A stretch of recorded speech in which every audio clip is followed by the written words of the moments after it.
Bonjour à tous, Franck Muller. Et écoutez, nous sommes mercredi déjà le 19 août. Merci pour tous les messages sur la précédente vidéo. Effectivement, c'était une vidéo un peu particulière où je reprenais quand même des thèmes historiques pour venir vers la situation actuelle. Bon, c'est quelque chose d'un petit peu particulier, de moins d'actualité, mais de temps en temps, il en faut. Puis ça permet un petit peu d'avoir des éléments sur ce qui s'est sur le passé, et en fin de compte d'en tirer des conclusions.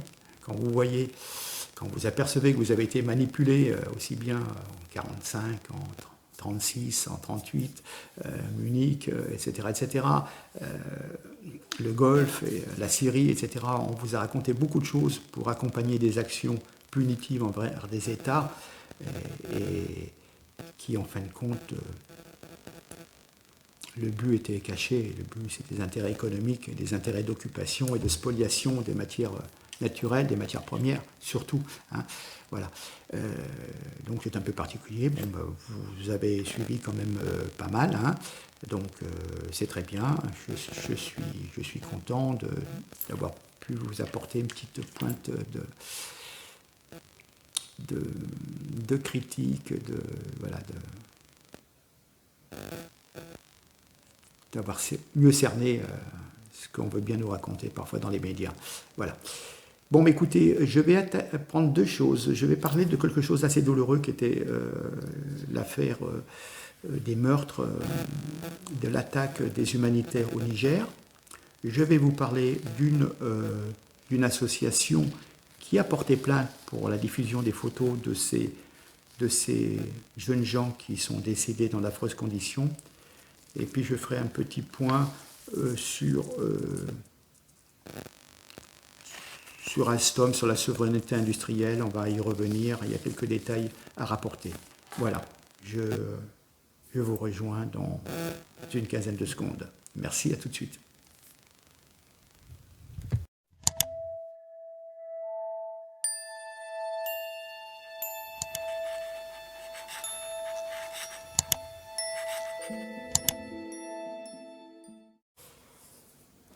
Donc, j'en viens à cette délicate, malheureuse affaire au Mali. Et je reprends un texte d'Olivier Piacentini, qui est un écrivain, un essayiste. Vous allez vite comprendre. Les jeunes Français tués au Niger, moins émouvants que Floyd et Traoré. Je ne sais pas vous, mais moi, à chaque fois qu'un Français, ou même qu'un Occidental, est tué quelque part dans le monde par une de ces pourritures de djihadistes, ça me fait mal au ventre, me donne des nausées, me retourne le cœur, me fait rêver de les voir tous passer au napalm, une bonne fois pour toutes. Mais il est vrai que je suis un de ces méchants hommes de droite, un anthropophage à la limite de la civilisation. Dans le cas précis de ces 6 jeunes humanitaires, ma haine est décuplée. Antonin, Charline, Léo, Nafissa, Stella et Myriam étaient jeunes, brillants, courageux et avaient la charité chevillée au cœur. Au point d'avoir laissé leur vie dans la fleur de l'âge pour cette Afrique que je sais par ailleurs, par tradition si hospitalière, mais qui est désormais souillée par l'ignoble racaille islamiste. Les sales ordures nous ont enlevé 6 de nos compatriotes, et qui plus est, des compatriotes jeunes, valeureux, portés vers les autres, intrépides et charitables, qui portaient une part de l'avenir de la France. Mais curieusement, depuis quelques jours que ces filles et garçons ont été lâchement assassinés avec leurs 2 accompagnateurs nigériens, je ne sens pas dans les journaux, sur les plateaux télé ou radio, la même émotion, la même indignation que la pantalonnade à laquelle on a assisté avec Floyd puis Traoré. Une pantalonnade qui a justifié manifestations et émeutes pourtant interdites, mais qu'il a fallu endurer au nom de l'émotion qui a étranglé jusqu'au ministre de l'Intérieur. C'est dire. Une émotion qui a donné une tribune nationale à des délinquants multirécidivistes, comme la famille Traoré, ou alors cet abruti de président de la Ligue de défense noire qui a osé nous traiter d'esclavagistes, colonialistes, racistes et totalitaires. Si nous étions totalitaires, j'ouvre une parenthèse, il ne pourrait pas s'exprimer, il serait déjà en prison.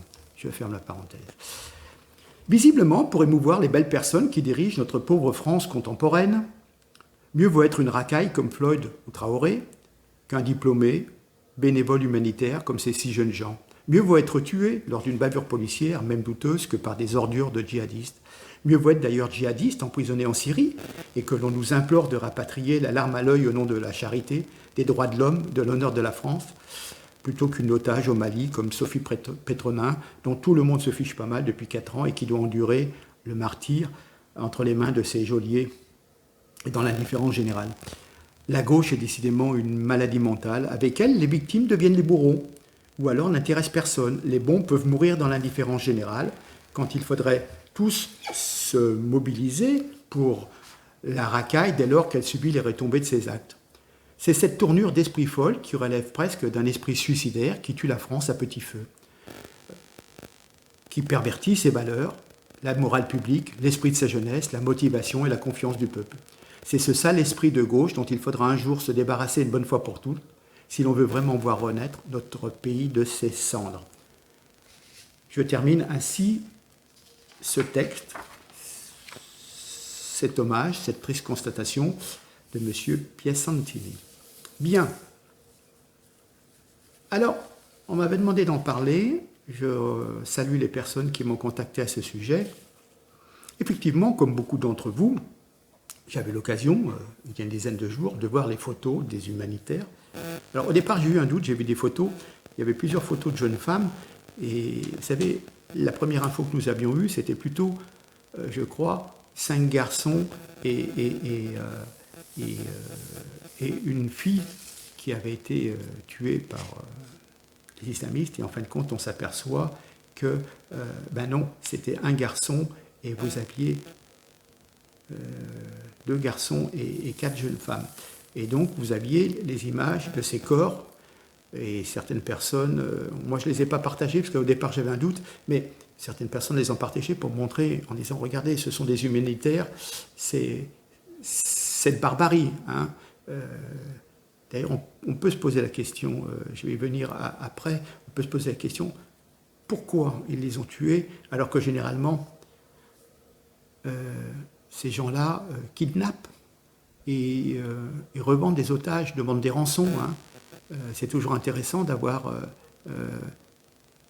des otages occidentaux.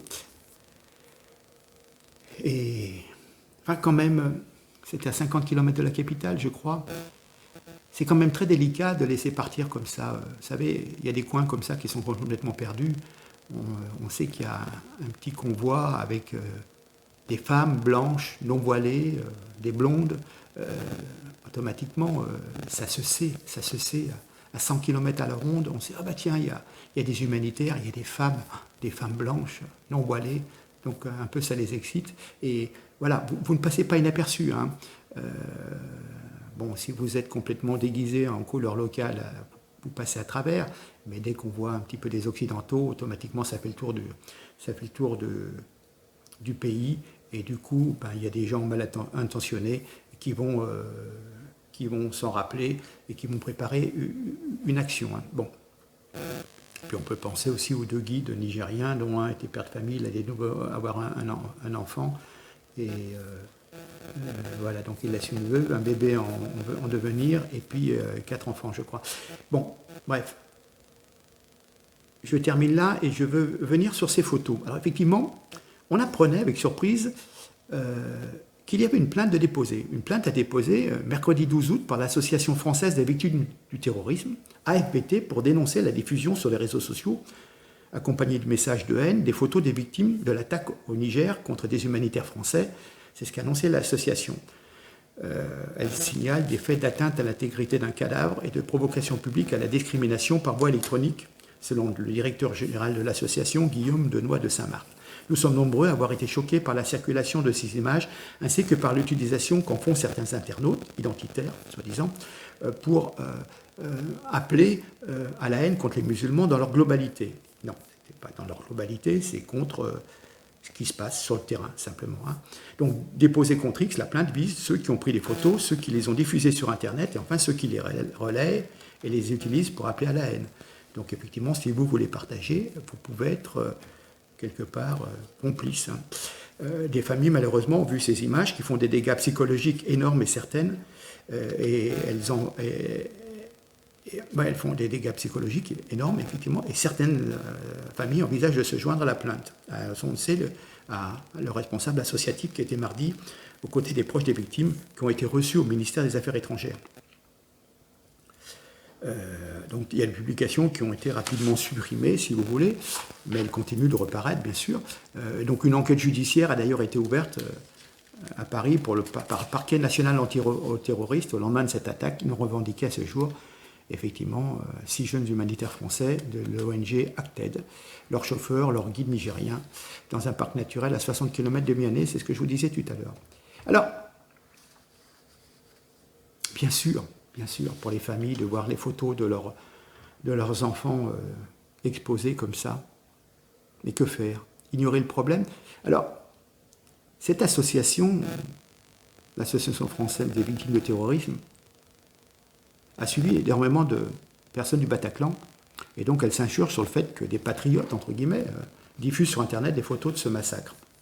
Mais cette association, elle est très très bizarre, très particulière, elle est presque dans la propagande en faveur de l'islam. C'est-à-dire que, déjà, je le sais par des personnes qui ont été proches de victimes du Bataclan, et donc qui ont été en relation avec cette association. Déjà, la psychologue est de confession musulmane, pour animer un groupe de parole avec les victimes du Bataclan. Et puis en plus, cette association, c'est ça qui est un petit peu spécial, vient en aide aux familles musulmanes radicalisées qui subissent des perquisitions au lendemain des attentats. Car elles aussi, elles sont victimes. Voilà. Hein. C'est-à-dire, leurs enfants font des conneries, elles sont perquisitionnées, donc du coup elles sont traumatisées. Oui, mais enfin bon, quand même, vos enfants ont fait des actes horribles, on cherche des infos, on perquisitionne vos domiciles. Je préfère être traumatisé de cette façon que d'être traumatisé par la mort de mes enfants. Voilà. Donc il y a un mélange, voilà, qui est assez... une espèce de lavage de cerveau au profit du vivre ensemble, vous voyez. Ah oui, mais vos enfants sont morts, combien, Bataclan? 70, 80 personnes, je ne sais même plus. Et non, mais c'est pas grave, c'est le vivre ensemble, mais c'est pas ça l'islam, pas d'amalgame. Ok, mais ça va bien un moment. Je salue les personnes de confession musulmane qui m'écrivent. Vous comprenez ce que je veux dire. Je veux dire, bien sûr que vous êtes tranquille, vous allez à votre boulot. Le vendredi, vous allez à la mosquée faire votre prière. Ok, c'est bon. Je veux dire, chacun peut avoir ses croyances, pratiquer, soit dans une certaine intimité, soit en se déplaçant dans un lieu de culte. Mais voilà.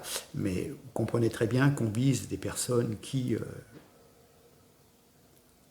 pratiquent des horreurs au niveau, voilà, au nom de certains écrits qui sont dans l'islam. C'est vrai que dans le Coran, il y a un peu tout et son contraire. Hein. Il y a un moment, on dit qu'il faut protéger les chrétiens, les gens du libre.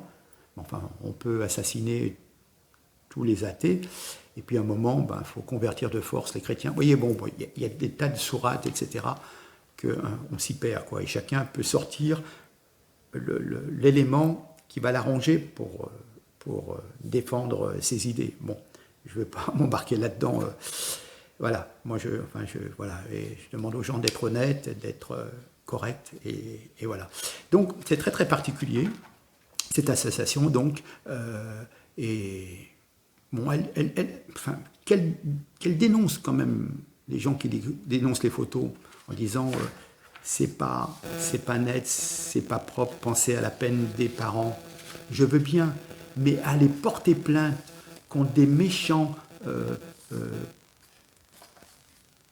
fascistes, on va dire, hein, parce que du moment que vous vous défendez et que vous ne voulez pas vous laisser envahir et occuper par des civilisations étrangères, automatiquement vous êtes fasciste. Non, c'est être patriote, vouloir conserver un petit peu son identité. Je veux dire, certains ont dit l'Algérie aux Algériens, si vous dites la France aux Français, vous êtes raciste, hein, comme disait Coluche. Donc à un moment, expliquez-moi. Enfin bon. Donc voilà. Sur cette triste affaire. Donc je vais, passer sur l'industrie, enfin je voudrais faire un point sur l'industrie vendue aux Américains, toujours un petit peu. Et bon, je vous rappelle quand même que...